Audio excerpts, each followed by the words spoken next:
Thanks very much, everyone. I was going to stand up, but it doesn't feel right now. Thank you, everyone, for coming today. It's really nice to see you all and get a chance to kind of talk about crowdfunding and Kickstarter. I'm conscious that we don't have a huge amount of time for this session, so what I'm going to do is give you a quick overview of Kickstarter, very quick, and then I'll step aside so we can get the wisdom of our wonderful speakers today. For those of you who don't know, Kickstarter is a reward crowdfunding platform, and it can be used in a multitude of different ways to create thriving hardware businesses. You know, there's lots of different ways that you can do that, whether that's to get your minimum order quantity, whether it's to test out new ideas, or whether that's to create meaningful connections with your community, and that's a lot of what we're going to talk about today. And Kickstarter has really become a go-to tool for hardware founders with clear missions and working on really innovative and exciting projects. Each of these founders will share their experience of building their business and launching products on Kickstarter. But first, I'm going to invite Jo to talk about funding your own projects, but also working alongside and designing products for these other creators. Thanks, Kaye. Are there slides? Oh yeah, there are slides. Are we meant to be clicking them? Hang on. Tick, tick, tick. Oh. Super. Yeah, as Kaye said, my name's Jo. I'm the founder of a design and innovation agency called Morrama. And what we do is we help startups basically build their businesses through launching product.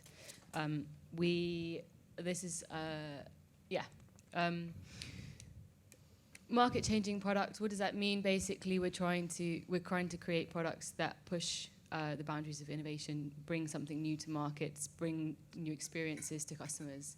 I'm sure that there's got to be at least one person in the room who's on that journey. So what we do is we'll help startups from really early stages to kind of defining what their product actually is, all the way through to understanding how much that's going to cost to actually make, finding suppliers, designing what that product is, and helping you all the way through to production. And then once your product's on the market, again, it's about that ongoing support. A few of the kind of Kickstarters that we've done, I mean, this is a very common part of the process.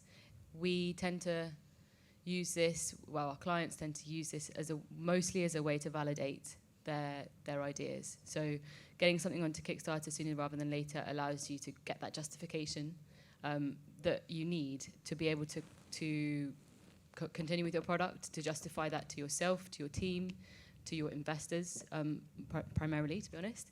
So some of the projects we've worked on, I'm aware that I'm speaking probably to a huge number of people who work in tech and IoT and electronic products, and I'm showing you things like suitcases. But fundamentally, the design process is the same regardless, and whilst we don't do our own in-house electronics, we have partners in China and we have partners in the US, in the UK and the US, who do the electronic side of it for us. Better to get the experts to do that, I find.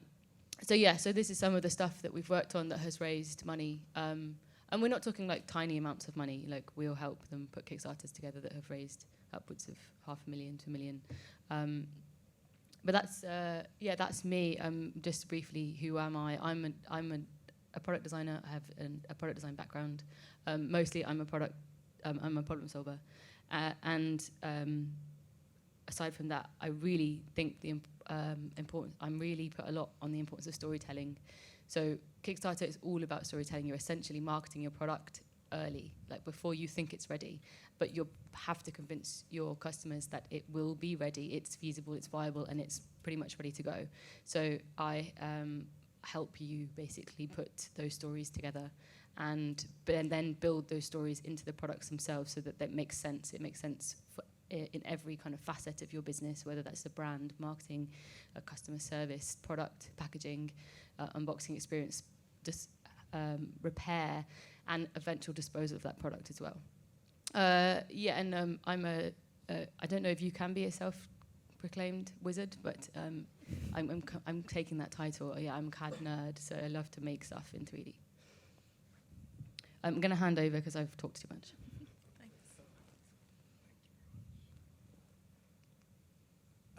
Hi, very nice to meet you all. My name is Joon. I'm one of the co-founders of Pentaform. We're really excited to bring to you what we've been working hard at in the last 2 to 3 years. Hey, my name is Sam. I'm also one of the co-founders of Pentaform Computers, and we're based at Innovation RCA. And I'm also a product designer. I was based at CSM before, and I was a computer science dropout, and I was building furniture for quite a bit, and thought, you know what, I wanna do my own projects, building something to do with tech again, but just hardware, consumer built products. I worked for Apple for a bit on projects, and worked with Mark Newson for a bit. You guys know who he is. He's like my hero. And and now we're still in Battersea, the RCA. Yeah, so when I met Sam, what really stood out to me was that in the information age, access to digital tools is a basic human right. So phones enable you to consume content, but it doesn't help you to create. So if you ever want to do anything to do with the knowledge economy, whether that's something to do with anything to do with Excel, coding, or making a CV, it's just not, you just cannot do it on a phone, and half of the world doesn't have that privilege. And if you look at it from a global perspective, I think one of the big mega trends of the 21st century is coming of people in developing countries coming online and getting the access to these digital tools and services, and they will be the largest consumers of this from going from $2 to $4 a day and earning $8 to $32 by the time it's 2040. So I think the main problem in developing countries, I'm from Indonesia myself, from a small town, and it's really the usability of laptops and desktops, distribution, price point, and the durability. And here's why. So it doesn't really show that much, but desktops, and can you go to the slide before? Sorry, yeah. June. You see that bridge there? That's how they transport desktops, right? They can only carry one desktop at a time, for example, where with a Sinclair form factor of having the whole thing inside a keyboard, you could take 15 instead. That cuts costs by a lot. Usability, 95% of them already own TVs. Why are we giving them monitors again? Make it work with any TV, even CRTs. Price point wise, you could check it out. It starts at 129, which is running at an Intel having 4 gigs of RAM. It's pretty good for what it is. Makes sense. And durability, it's chunkier than our competitors, but it's super, super durable. We've drop tested from 5 meters tall, and it's completely fine. Nothing breaks. Okay. So yeah, I think currently the products out there are not truly affordable. Requires external support where you can't just plug it to anything. Also, could really just make them out of ABS plastics, right? That's what we're doing right now. And having a small board and some mini PC, we cut a lot of that idle electricity cost as well. And it saves the environment to a certain extent. Yeah, I think we can skip this one because of the time, yeah. So the product itself looks very similar to a Spectrum, I think. But the biggest difference is our housing is insanely strong. It's like military grade. And the board itself actually comes apart. It was an animation, but this one's a PDF. So if you upgrade, just upgrade the PC bit. You don't need to upgrade everything else and chuck it away. That's yours again. Yeah. So we were really excited that the product found a lot of resonance with the Kickstarter audience and a lot of people in general. We were the top 20 hardware projects of all time in the UK for our first product. It's decent.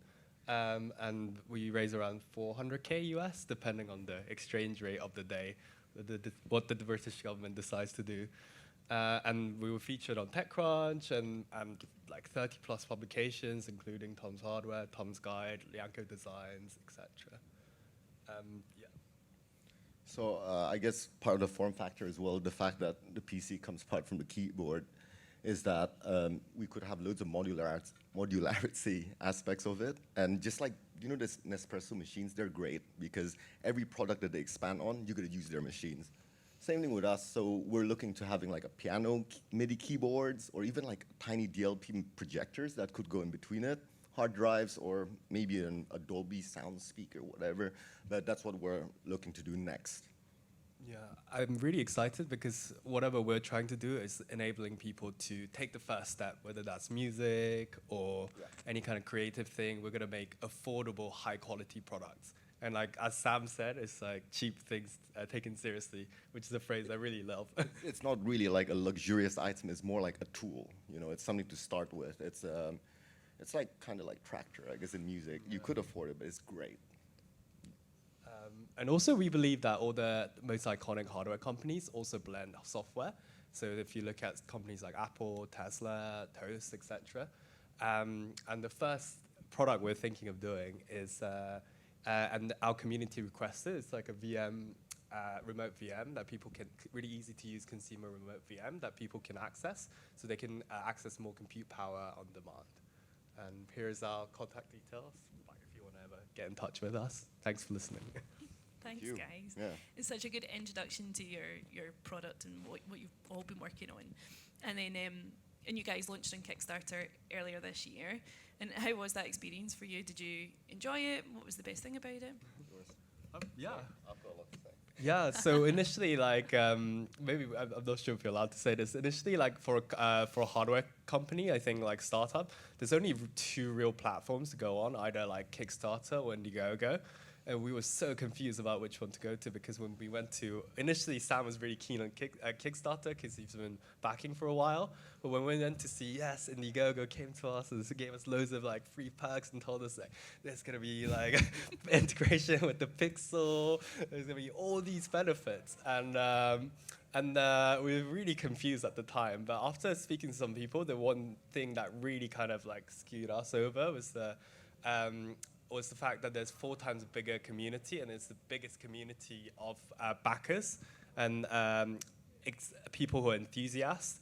So yeah, it's been really great. Like the support's been really great. The website works really well. Like, yeah, I mean, like for us, it's been like overall amazing experience. Yeah. I mean, I disagree at the start. I always wanted to do it on Kickstarter because I've been backing on Kickstarter. I was like, Kickstarter all the way. I don't care about the perks, you know, because Kickstarter is about the community. The community are looking for weird, innovative projects out there. And I mean, Pebble watches, remember? They raised a lot back in the days. And we wouldn't really move into those smartwatch stuff, you know, we didn't have Pebble. Line Us, Bear Conductive, Cano, all of those companies around. And they're UK, loads of them are UK-based companies as well. And they're all in Kickstarter. And what Kickstarter is about is when we started, it was during COVID. I was just in my extra bedroom, you know, with loads of 3D printers, laser cutters, and everything. Nothing is safe there. There's just resins everywhere. And you go, I mean, you know. And we did a Kickstarter. We're fully funded, and we get on. It's for the people who are, you know, who are trying to make a difference in the world. And that's what Kickstarter is about, to me, at least. Oh, that's amazing. And what about your experience, Joe? Do you think, like, does it resonate with that in terms of the communities that people have found for their products on Kickstarter? Yes.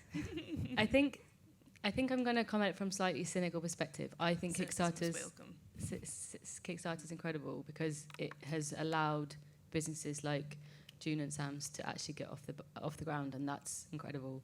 And there is an amazing community of people. I think you brought up the Pebble Watch, and I kind of want to just talk about that and some of the other projects that have been on Kickstarter that have been incredibly successful, and then where are they now?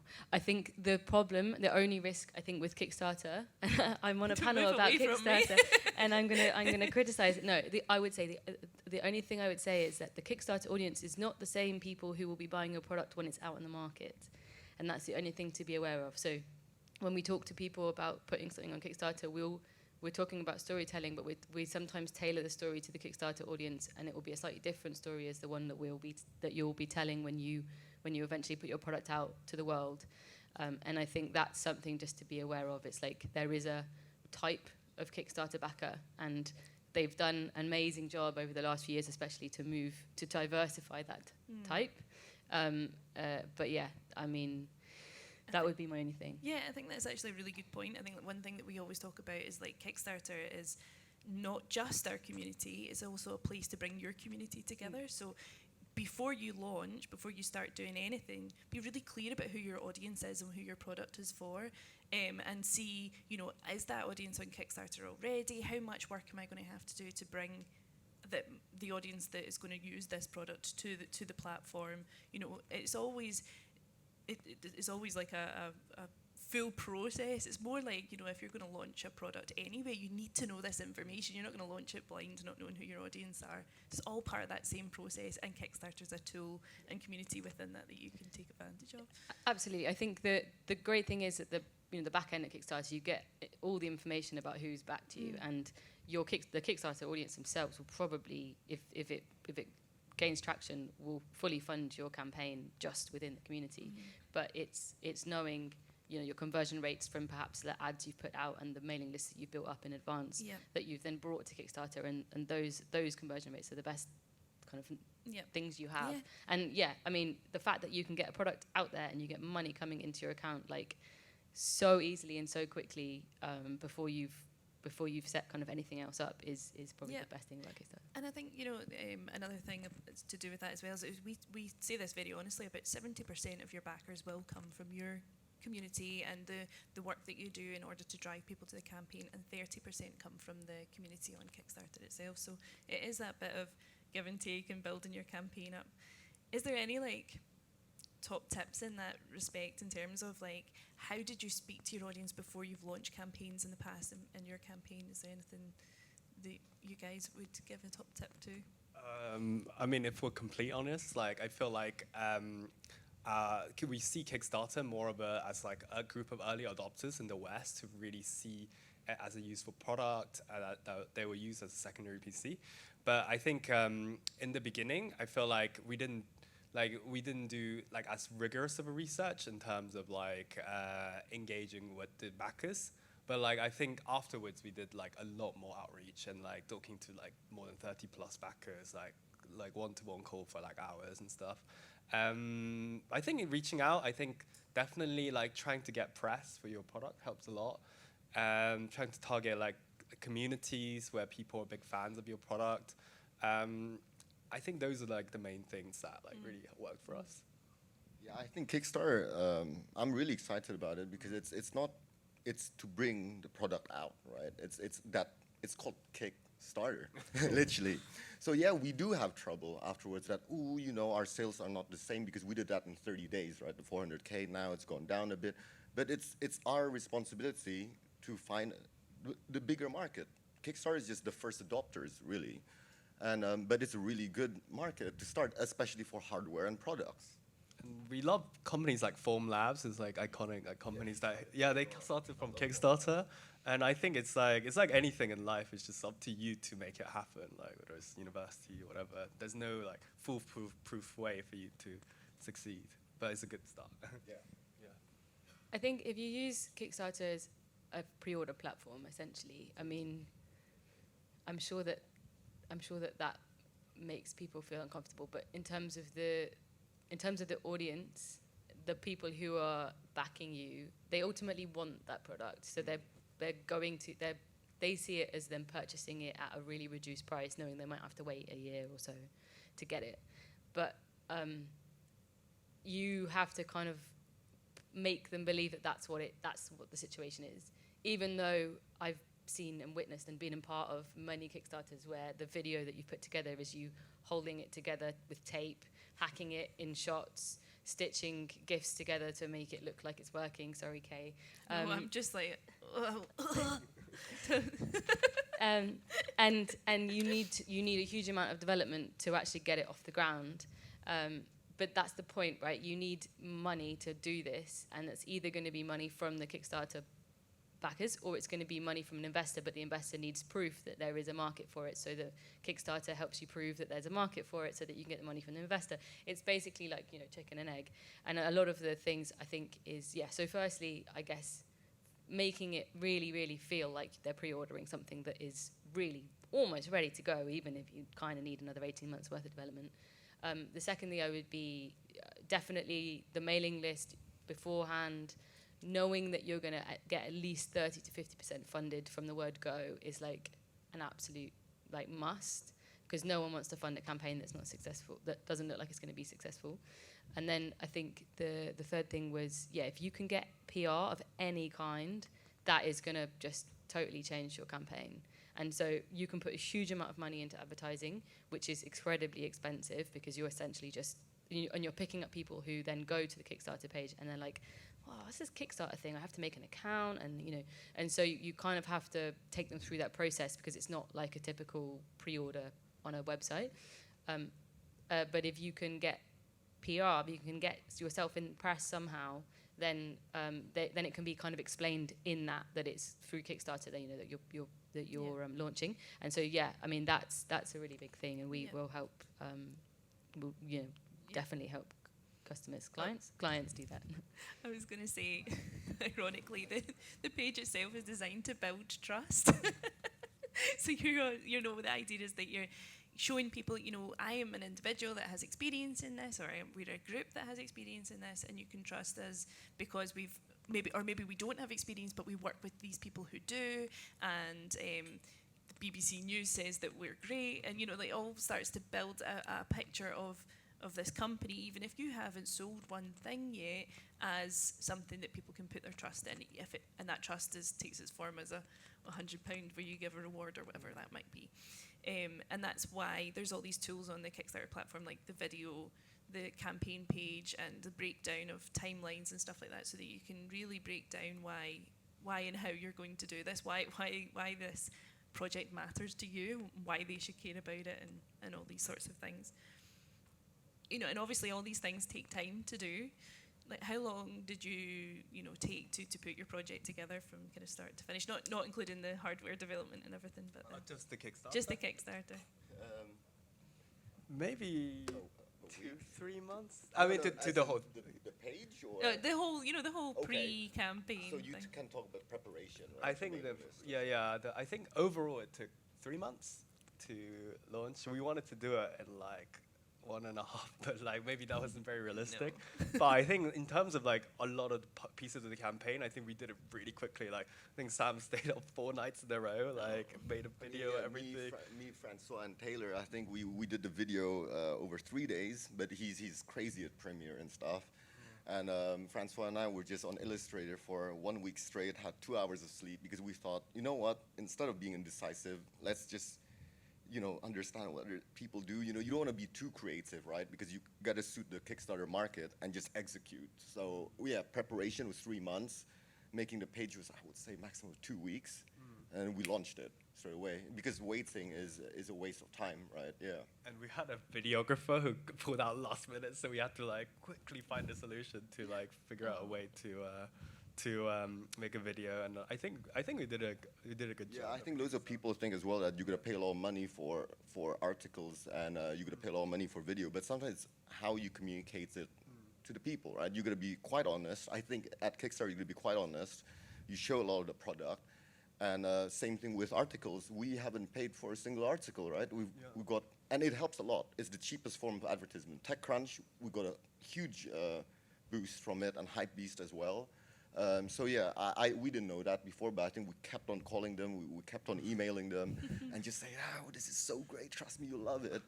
And they wanted there's loads of, what do you call it? There's loads of people working there, right? Yeah, and one of them is gonna like it. You just need one, and then what we did is we found an intern who was super hardworking, and she would literally send 86 emails a day together, with just every day.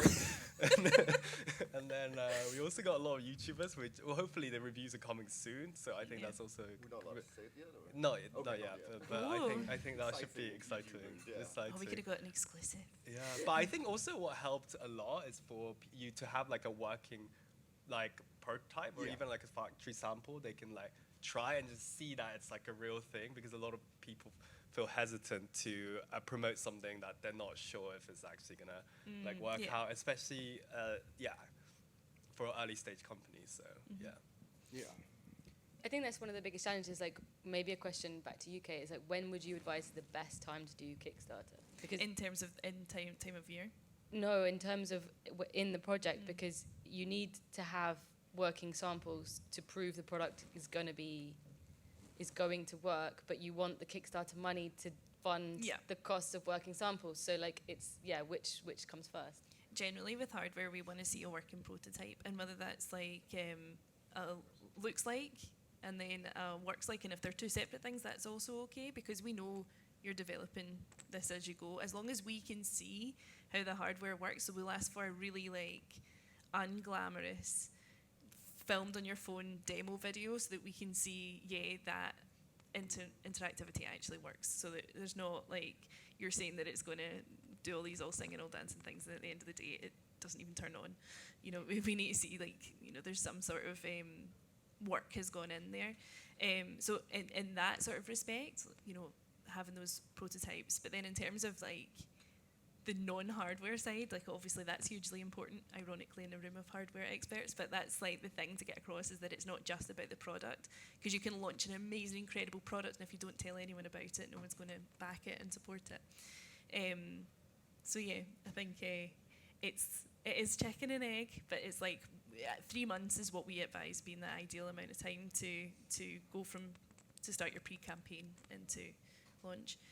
I'm conscious of time, I'm just realising it. If people want to have any questions for us, yeah, great. Do you want to run the microphone down, or can you? Do you want me to run one out? Are you sure? Was there a spare microphone? We've got a spare one. This doesn't work. It does. Sorry, I'm being stupid.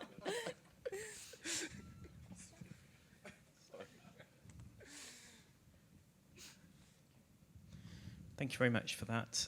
I'm one of these hardware tech startups, and I've got crowdfunding on my radar, but I'm well aware that there are many companies out there that keep an eye on Kickstarter for good product ideas, and then they go off and make them in 6 weeks for less money. They won't necessarily be as good, but do you have any experience of that? And how would you safeguard against it? I think you go first. Sorry, you go. No, you go. I would say the best thing to do would be to patent your idea, if you can, if it's patentable, in China, because it would be typically factories out there that might have the ability to make it faster than you can. It's not expensive to do on the grand scheme of things. That would probably be my advice. I mean, I'm assuming you'd have some level of protection on it, even if it's just a design registration or a design patent in the US, in the UK. So yeah, that would probably be the best thing to do. And then I would work as fast as you possibly can. The patent would be a sufficient deterrent, would it? It won't stop them doing it, but you will allow you to kind of serve them with a cease and desist, so they will stop it. And also know of, and not that this is probably something you'd want to do, but I do know of people who've launched on Kickstarter. They've had factories kind of copy it and sell them on Amazon and Alibaba, and then they've gone after them. And then eventually there was one company that we kept doing over and over again, and they created like a deal where they then licensed the design to them to then actually manufacture it in certain markets and made loads of money from it. So yeah, but I think that obviously start by having that, you know, that piece of paper and a lawyer in China to support you. Which is incredible advice. And I was going to go for a much softer approach. You want to hear mine? Was like, you know, quite often, yeah, like they can compete on price and speed, but it depends what you're using this for. Are you using it to build an audience of people and that's all they care about, or is it more than that? If it is, that's fine, that's up to you. But like if it's more than that, then you can really play up to that and really think about the story, and that's why it's really, really important to build that with your audience and community as well. Thank you. Thank you. Do we have any other questions in the room? Oh yeah, great. Hi, I'm a pro designer. I've recently graduated, so I'm looking to grow as a designer, I guess, and find, well, eventually a job in design. So what would you each say that it's the best way to get your foot in the door, or to grow your brand or a product idea that you may have? We're looking at you, Joe. I would say the things that make you stand out are like what kind of drives you, and what kind of your ideas are. So if you're working on something at the moment, no one else is probably working on that same thing in the same way. So I would just push it as much as you possibly can. Really explore that, like nerd it out, become an absolute expert at that thing. Because having that passion and that real interest in something that you've then really followed through is going to make you stand out from other people, because no one else probably in the world would have done it in the same way to that extent. So that makes you have something that makes you unique. I mean, I'm just saying what I went through, and I kind of enjoyed it. I think you live in London. You know, there's loads of great design studios. Just intern for them, like check them out, try to work on projects with them at the start. And it's two ways. I think if you really want to do what you want to do, you start a company, right? But if you don't really want to go through that hardship, just go back to the people that you intern with and ask for a job and write loads of emails or pick up the phone and just call. And sometimes people say yes because they really like your project. Sometimes people say yes because they're just annoyed. But then there you go. You've just got yourself an opportunity. And then you work really hard in the first 3 months, and then it kind of works out. I see some of my friends, but what you shouldn't do is look at other projects and be like, oh, maybe I'm not good enough or whatever, because that's a lie. You know what I mean? Like, you should just call and you just get yourself out there. Yeah. Thank you. Oh, question at the front. Thanks. Hey, Casper here. So, question: how would you go about validating ideas before you actually try launching them onto Kickstarter, or maybe a more structured approach to validation? I mean, it's fine if you hit the jackpot, but yeah. Are you talking about validating?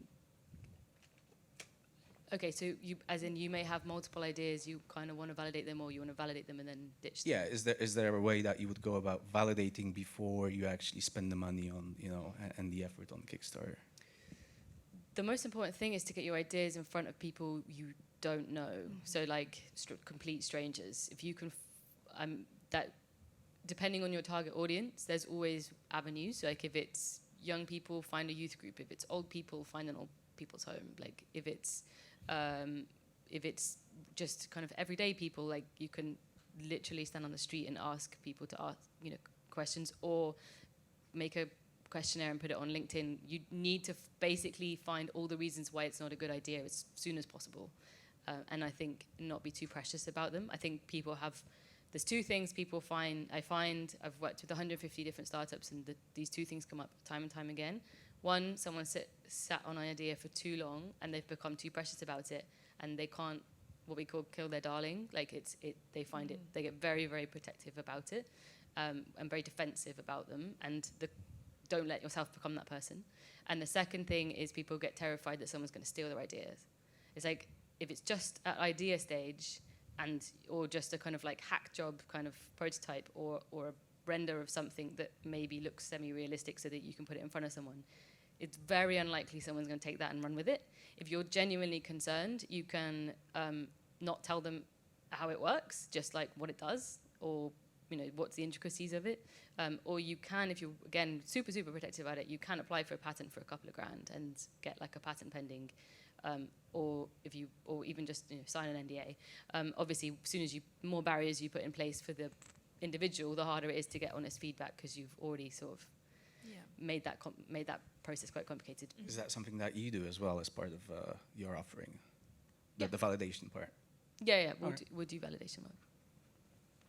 Yeah, I was going to really just agree with that as well. The more barriers that you put up, the best way to get feedback from people is just to talk to as many people about it as possible, and you start to see their reaction to it. And obviously there's a difference between talking to your audience, but just in general, just sharing stuff. And the more that you talk about your product, once it gets to that point, the more you refine that language about it, and the more that you're okay, this is what grabs people, this is what's exciting, and that sort of thing as well. So it is.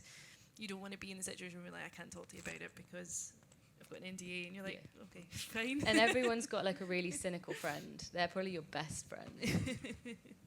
But I also what I found interesting is how Sam approached product making and finding demand, because a lot of the time I'm sort of like more trained in like software kind of side where you quickly build and iterate and like find ideas and just A/B test, A/B test, A/B test. But I think what Sam does is like slightly different, and I found that really interesting. He kind of, well, like, I don't know, that's like traditional like feedback we're kind of taught.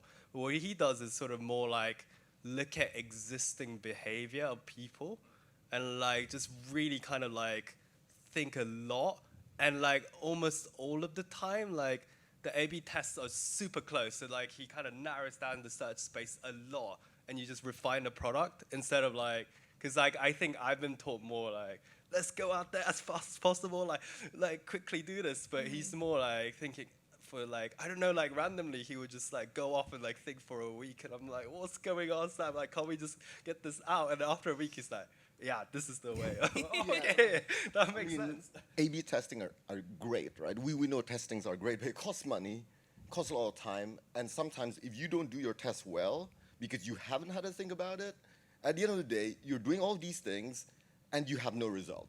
And you end up, after a month, and you're still confused. Sometimes you just, I know it sounds weird, but I just kind of like, not meditate, but just kind of sit there, read a lot, and just have a proper think about and set. You know, there's like, what is it, divergent and convergent thinking? Yeah, I don't know, I got taught that in uni, and I was like, yeah. And then once you are actually there, you're like, okay, you know, you try to spread it out, try to narrow it down, then you do the testing, or else it's just gonna cost a lot of time and money.